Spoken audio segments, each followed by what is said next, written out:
to try to get him. Brock, you still believe you would do that? You would trade up to get him? Yes. I would trade 5 and 20 for 2 or 3 or whatever it takes. Don't think Arizona would do it. We'll see if Houston would. If they don't love C.J. Stroud and they're not going to go in that direction, then you know what? Give them 5 and 20 and let D'Amico Ryans add to his roster and add even more to the cupboard that is totally bare there that he's taken over. So if that meant giving up number 20 to go get Will Anderson, I would do it. Social media would not. Many on Twitter thought this is why you're doing what you're doing, and I'm so glad you're not a part of the Seahawks. And it would be outside the realm.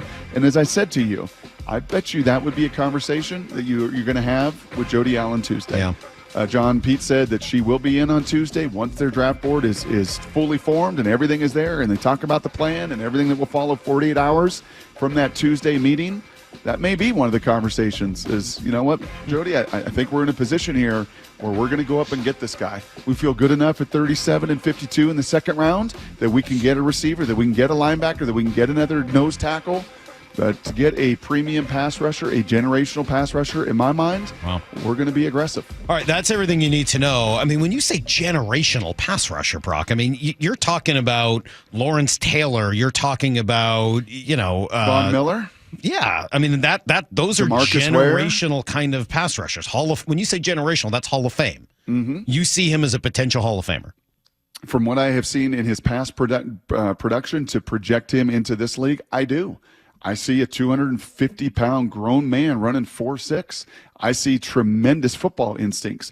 I see back-to-back SEC Defensive Players of the Year. I see back-to-back Bednarik Award winners. I see a mature, every time he opens his mouth, a mature guy that understands the grind.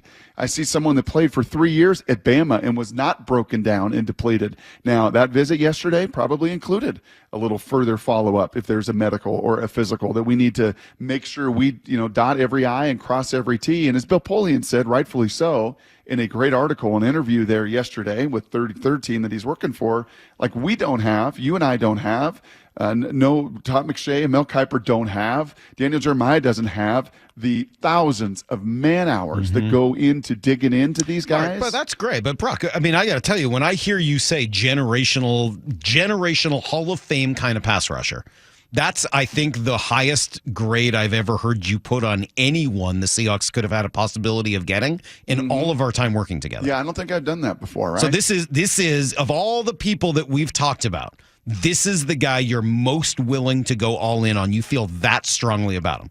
I do. Then they need to absolutely deal what they've got to do to go get him.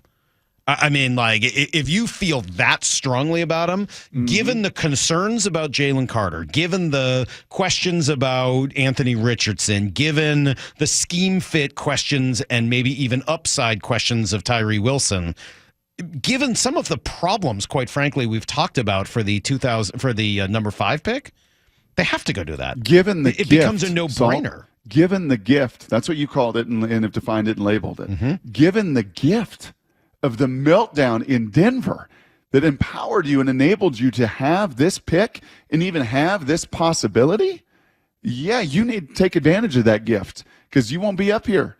You don't ever want to be drafted in the top 5 again, let alone have number 20 as well. So when you have that real estate, and oh, by the way, you also have 37 and 52. So it's not as if you don't have great other assets there in the second round that they gave you 5 and 37 as part of that trade where, and oh, by the way, Geno outplayed Russell in every single way a season ago. It's just amazing.